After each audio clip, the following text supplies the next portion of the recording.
Un grand changement est en cours dans le monde. Pendant de nombreuses décennies, l'Europe a vécu sous la protection des États-Unis. Ce soutien américain a été le fondement de la sécurité européenne. Il a permis aux pays d'Europe de se développer et de travailler ensemble en paix. Mais maintenant, cette longue période touche à sa fin. Les États-Unis sont en train de changer de priorité. Ils se retirent de leur rôle de gendarme du monde et de principal défenseur de l'Europe. Ce changement crée un vaste vide dans l'ordre mondial. Un vide que d'autres puissances sont impatientes de combler.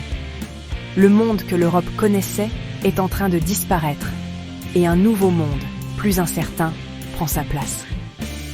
Cette nouvelle réalité apporte de grands défis. Sans la forte promesse d'une aide américaine, l'Europe se sent plus exposée. À l'Est, la Russie devient plus affirmée. La Russie considère le retrait américain comme une grande opportunité de retrouver son ancienne influence. Elle veut changer l'équilibre des pouvoirs sur le continent. Cette situation force l'Europe à se poser des questions difficiles. L'Europe peut-elle se défendre? Les nations de l'Union européenne peuvent-elles rester unies face à une telle pression? Les anciennes certitudes ont disparu. Maintenant, l'Europe doit trouver sa propre voie dans un monde plus dangereux et plus compétitif. L'année 2025 est devenue un tournant. Le nouveau gouvernement américain, dirigé par le président Donald Trump, a très clairement exprimé sa nouvelle position. Il estime que l'Europe doit payer pour sa propre défense.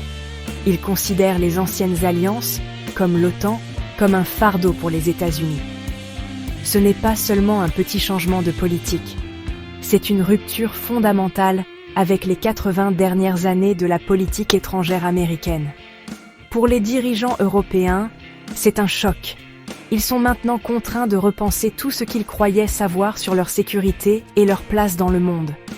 Ce moment ne concerne pas seulement la puissance militaire ou les budgets de défense. Il concerne également l'avenir de la société européenne elle-même. Le continent est pris entre deux modèles du monde très différents. D'un côté, il y a sa propre tradition de démocratie, de liberté et de coopération. De l'autre côté, il y a la montée des puissances autoritaires qui promeuvent le nationalisme et le contrôle. La sécurité de l'Europe est désormais directement liée à la survie de ses valeurs. Les décisions que les dirigeants européens prendront dans les mois et les années à venir décideront de l'avenir du continent pour les générations à venir. Pendant près de 80 ans, l'Organisation du Traité de l'Atlantique Nord, ou OTAN, a été l'alliance militaire la plus importante au monde. Son principe fondamental était simple: une attaque contre un membre était une attaque contre tous. Cette promesse, soutenue par l'immense puissance militaire des États-Unis, a maintenu la paix en Europe. Elle a empêché l'Union soviétique de s'étendre vers l'Ouest pendant la guerre froide. Après la guerre froide, elle a assuré la stabilité à mesure que de nouvelles démocraties rejoignaient l'Alliance. Les pays européens en sont venus à dépendre de cette garantie de sécurité américaine. C'était le bouclier qui les protégeait des menaces extérieures et leur permettait de construire une union prospère et intégrée. Mais maintenant, ce bouclier est en train d'être abaissé. Les États-Unis ont déclaré qu'ils ne supporteraient plus le fardeau principal de la défense européenne. L'administration du président Trump a été très claire. Elle considère l'alliance comme injuste envers les contribuables américains. Elle a remis en question l'engagement des nations européennes qui, selon elle, n'ont pas dépensé suffisamment pour leurs propres armées. Cela a créé une crise profonde au sein de l'OTAN. La promesse de défense mutuelle, qui était autrefois considérée comme incassable, semble maintenant conditionnelle. Les capitales européennes sont remplies d'anxiété, car elles se demandent si l'Amérique viendrait vraiment à leur aide en temps de crise. Ce changement de politique américaine n'est pas seulement un discours. Il a des conséquences réelles. Les États-Unis ont commencé à réduire leur présence militaire en Europe. Ils ont mis fin à leur soutien fort à l'Ukraine dans sa guerre contre la Russie. Ils ont également cessé de participer aux sanctions qui visaient à punir la Russie pour son agression. Ces actions envoient un message puissant au monde. elle signale que l'Amérique se désengage des affaires de sécurité européennes. Pour l'Europe, cela signifie qu'elle perd son allié le plus puissant et le plus fiable. Le continent est maintenant plus seul qu'à aucun autre moment depuis la Seconde Guerre mondiale.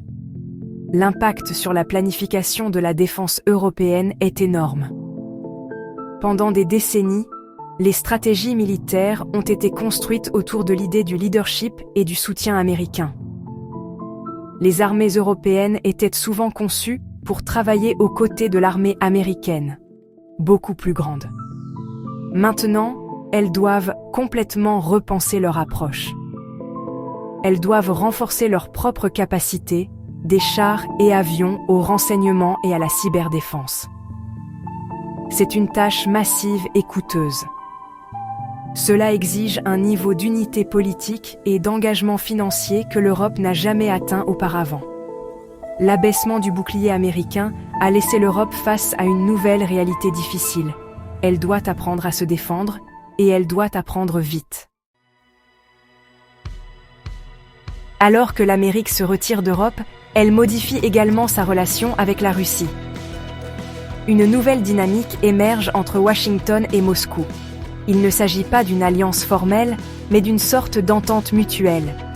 L'administration Trump semble considérer la Russie non pas comme une menace principale, mais comme un partenaire potentiel dans la gestion des affaires mondiales. Cette nouvelle approche est fondée sur l'idée que les anciens conflits ne sont plus pertinents. Au lieu d'affronter la Russie, les États-Unis choisissent de se désengager des questions qu'ils considèrent comme des problèmes européens, comme la guerre en Ukraine. Cela crée un nouvel axe de pouvoir qui modifie complètement la carte politique. Ce changement a été très clairement exprimé lors d'un récent appel téléphonique entre le président Trump et le président Poutine. Au cours de cet appel, le président américain a publiquement pris ses distances avec le conflit en Ukraine. Il a exhorté les dirigeants ukrainiens et russes à négocier directement, sans intervention américaine.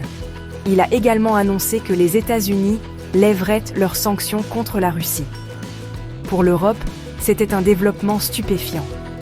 Cela a montré que les États-Unis étaient prêts à conclure des accords avec la Russie au-dessus de la tête de l'Europe. Cela suggérait qu'une nouvelle ère de politique de grande puissance commençait. Une ère dans laquelle les petits pays pourraient être sacrifiés pour les intérêts des plus grands. Cette nouvelle relation russo-américaine a de profondes implications pour l'ensemble du continent. Elle donne effectivement à la Russie plus de liberté d'action dans son voisinage. Certains penseurs au sein du gouvernement américain semblent même soutenir cela. Ils croient que la Russie a droit à une sphère d'influence, tout comme d'autres grandes puissances dans l'histoire. Ils voient la Russie comme une force de stabilité dans la région, capable de contrôler les conflits et de maintenir l'ordre. Ce point de vue donne à la Russie ce que certains ont appelé une carte blanche, les mains libres pour remodeler l'Europe de l'Est selon ses propres intérêts. C'est une perspective terrifiante pour des pays comme l'Ukraine, la Pologne et les États baltes. Pour l'Ukraine, la situation est particulièrement dangereuse. Pendant des années, elle a compté sur le soutien américain et européen pour se défendre contre l'agression russe. Maintenant, ce soutien disparaît. Sans l'appui des États-Unis, l'Ukraine se retrouve dans une position beaucoup plus faible. Elle subit une immense pression pour accepter un accord de paix selon les conditions de la Russie. Cela pourrait signifier la perte de territoire et de souveraineté. La nouvelle entente entre Washington et Moscou laisse l'Ukraine isolée et vulnérable. Son sort est devenu un symbole de la propre situation de l'Europe dans ce nouveau paysage géopolitique, plus rude. Avec le retrait des États-Unis, la Russie a changé sa principale priorité. Auparavant, la Russie considérait l'ensemble de l'Occident, mené par l'Amérique, comme son principal adversaire. Maintenant, elle voit les choses différemment. Elle considère l'Europe comme son nouvel adversaire principal. Moscou estime que l'Union européenne est la principale force derrière le soutien à l'Ukraine et la promotion de la démocratie en Europe de l'Est. Par conséquent, la nouvelle stratégie de la Russie est d'affaiblir l'Europe. Elle veut briser l'unité de l'UE et saper ses institutions. La Russie travaille activement à créer des divisions entre les pays européens et à promouvoir son propre modèle de gouvernement. La Russie utilise de nombreux outils différents pour atteindre ses objectifs. Elle utilise ses approvisionnements énergétiques, comme le gaz naturel, pour exercer une pression sur les économies européennes. Elle diffuse de la désinformation et de la propagande via les médias sociaux et les médias d'État pour dérouter les citoyens européens et créer de la méfiance envers leur gouvernement. Elle soutient les partis et mouvements politiques anti-UE, à l'extrême droite comme à l'extrême gauche. Ces groupes partagent souvent la critique russe de la démocratie libérale et son désir d'un retour à des États-nations forts et indépendants. L'objectif de la Russie est de rendre l'UE si divisée et faible qu'elle ne puisse pas agir comme une puissance unifiée sur la scène mondiale. Cette stratégie n'est pas nouvelle. Elle fait partie d'une longue histoire d'empires cherchant à maintenir leurs voisins faibles et divisés. La Russie considère le modèle de coopération et de démocratie de l'Union européenne comme une menace directe pour son propre système autoritaire. Si des pays à sa frontière, comme l'Ukraine, deviennent des démocraties prospères et rejoignent l'UE, cela pourrait inciter les citoyens russes à réclamer des libertés similaires. Pour éviter cela, la Russie doit montrer que le modèle européen est un échec. Elle veut prouver que son propre système, basé sur un leadership fort, la fierté nationale et les valeurs traditionnelles, est supérieur.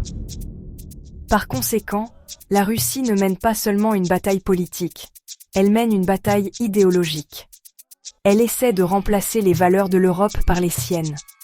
Elle promeut un monde où les nations fortes dominent les faibles, où le droit international est moins important que l'intérêt national, et où les dirigeants ne sont pas tenus responsables par leur peuple.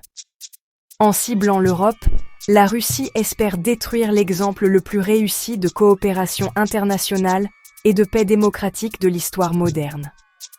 Si elle y parvient, elle augmentera non seulement son propre pouvoir, mais changera également la nature de la politique à travers le monde. Face au retrait américain et à la pression russe, l'Europe se trouve à un carrefour historique. Un grand débat a commencé dans les capitales du continent. La question centrale concerne l'avenir de la sécurité de l'Europe et sa place dans le monde. L'Europe peut emprunter deux voies principales. L'une est de construire sa propre force et de devenir une puissance indépendante. L'autre est de chercher de nouvelles alliances ou de risquer de tomber sous l'influence d'autres nations plus fortes. Le choix que l'Europe fera définira son destin pour le XXIe siècle. Le premier choix est la voie de l'autonomie stratégique. Cela signifie que l'Europe doit apprendre à se débrouiller seule. Les partisans de ce point de vue soutiennent que la crise actuelle est un signal d'alarme. C'est une opportunité pour l'Europe de construire enfin une véritable force de défense européenne et une politique étrangère commune. Cela exigerait des États membres de l'Union européenne qu'ils mettent en commun leurs ressources, investissent massivement dans leurs armées et coordonnent leurs actions. Cela signifierait créer une Europe capable d'agir de manière décisive pour protéger ses propres intérêts, sans avoir à dépendre des États-Unis. C'est un objectif difficile et ambitieux, mais beaucoup pensent que c'est le seul moyen pour l'Europe de rester libre et souveraine. Le deuxième choix est beaucoup plus dangereux. C'est la voie de la dépendance, qui pourrait conduire à ce que certains appellent la vassalisation. Cela signifie que l'Europe, sans protection américaine et incapable de se défendre, deviendrait un partenaire mineur d'autres puissances. Certains pays européens pourraient essayer de conclure leurs propres accords avec la Russie, espérant assurer leur sécurité en acceptant l'influence russe. D'autres pourraient se tourner vers de nouveaux partenaires, comme la Chine. Mais dans les deux cas, l'Europe perdrait sa capacité à prendre ses propres décisions. Elle deviendrait un terrain de jeu pour les jeux géopolitiques des autres, un continent dont le destin est décidé à Washington, Moscou ou Pékin. Ce débat divise l'Europe. Certains pays, en particulier ceux de l'Est qui sont plus proches de la Russie, sont désespérés d'obtenir des garanties de sécurité. Ils ont peur d'être abandonnés et poussent fort pour une défense européenne plus forte. D'autres pays sont plus hésitants. Ils s'inquiètent du coût élevé de la construction d'une armée européenne et sont réticents à renoncer à leur contrôle national sur les questions militaires. Le risque est que si l'Europe ne parvient pas à s'entendre sur une voie commune, elle se fragmentera. Chaque pays poursuivra ses propres intérêts, rendant l'ensemble du continent plus faible et plus vulnérable à la pression extérieure. La lutte géopolitique à laquelle l'Europe est confrontée est plus qu'une simple compétition pour le pouvoir et le territoire. Au fond, c'est un conflit d'idées et de valeurs. D'un côté se trouve le modèle européen, construit sur les principes de la démocratie libérale. Cela signifie des élections libres et équitables, l'état de droit, le respect des droits de l'homme et la liberté d'expression. C'est un système où le pouvoir est limité par les constitutions et où les gouvernements sont responsables devant le peuple. L'Union européenne elle-même est la plus grande expression de ce modèle, une communauté de nations qui ont choisi de travailler ensemble sur la base de ces valeurs partagées. De l'autre côté se trouve un modèle très différent, l'autoritarisme. C'est le système promu par la Russie et d'autres puissances. Dans un système autoritaire, le pouvoir est concentré entre les mains d'un seul dirigeant ou d'un petit groupe. Il n'y a pas de véritable contrôle sur leur pouvoir. L'État contrôle les médias. Les élections ne sont ni libres ni équitables, et la dissidence est réprimée. Ce modèle met l'accent sur la souveraineté nationale, les valeurs traditionnelles et la force de l'État par rapport aux droits de l'individu. Il rejette l'idée libérale d'une norme universelle pour les droits de l'homme et soutient que chaque nation doit suivre sa propre voie. Ce choc des visions du monde met la démocratie européenne sous une immense pression. La Russie œuvre activement à saper les institutions démocratiques en Europe. Elle soutient les mouvements politiques hostiles aux valeurs libérales. Ces mouvements s'en prennent souvent aux droits des minorités, critiquent l'immigration et promeuvent une identité nationale forte. L'objectif est de créer des divisions et le chaos au sein des sociétés européennes, rendant plus difficile leur maintien uni. Cette bataille idéologique se déroule non seulement aux frontières de l'Europe, mais aussi dans ses propres villes et débats politiques. Ce conflit a laissé l'Europe se sentir isolée. Pendant longtemps, les dirigeants européens ont cru que la démocratie était l'avenir et que de plus en plus de pays adopteraient leur modèle. Maintenant, ils voient de l'autoritarisme monter en puissance dans le monde entier. Les États-Unis, autrefois le principal champion de la démocratie dans le monde, sont désormais davantage axés sur leurs propres intérêts. L'Europe se retrouve comme l'un des derniers grands défenseurs des valeurs libérales dans un monde qui semble se tourner contre elle. La lutte pour défendre sa sécurité est donc aussi une lutte pour défendre son âme même. La capacité de l'Europe à répondre à ces défis géopolitiques est limitée par un grave problème, sa faiblesse économique. Bien que l'Union européenne soit l'une des plus grandes économies du monde, sa croissance a été beaucoup plus lente que celle de ses principaux concurrents. Au cours des 30 dernières années, l'économie américaine a cru près de 2 fois plus vite que les économies européennes. Cela signifie que l'écart de richesse et de puissance entre les États-Unis et l'Europe se creuse. Cette croissance lente rend plus difficile pour l'Europe de financer les investissements massifs dont elle a besoin dans la défense, la technologie et l'énergie. L'un des plus grands domaines de faiblesse est la technologie. Le monde moderne est propulsé par l'innovation numérique, l'intelligence artificielle et d'autres technologies avancées. Mais l'Europe est en retard dans cette course. Sur les 50 plus grandes entreprises technologiques du monde, seules 4 sont européennes. La plupart des géants qui dominent nos vies numériques, comme Google, Apple et Amazon, sont américains.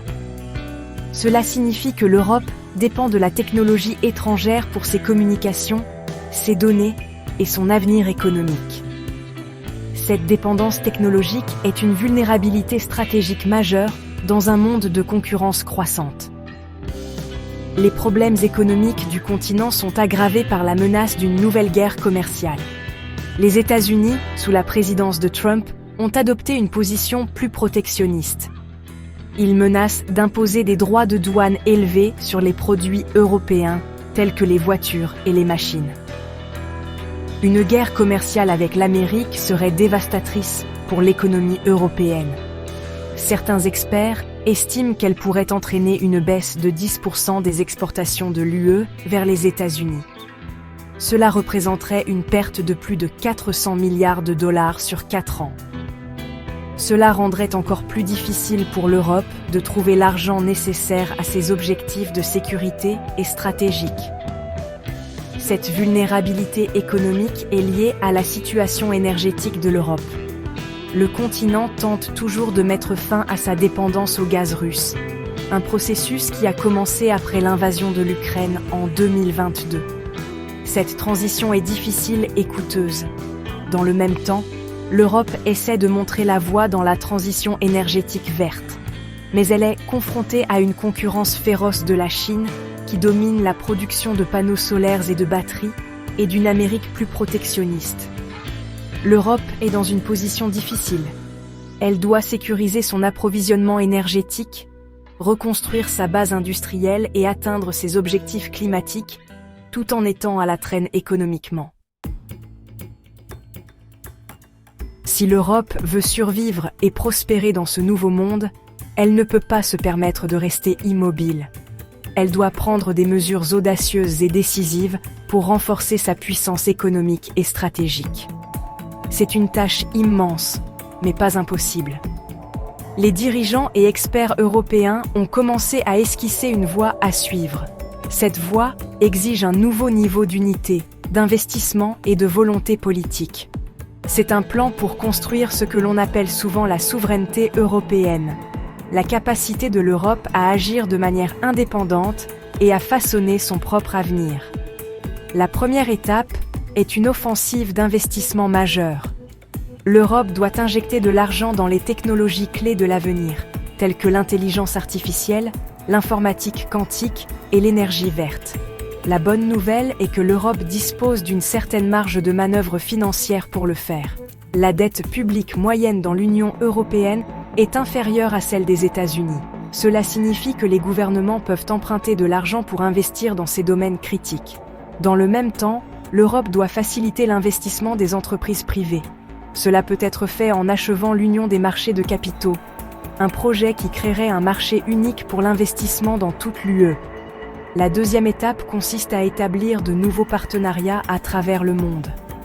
Les États-Unis étant devenus un partenaire moins fiable, l'Europe doit renforcer ses relations avec d'autres pays.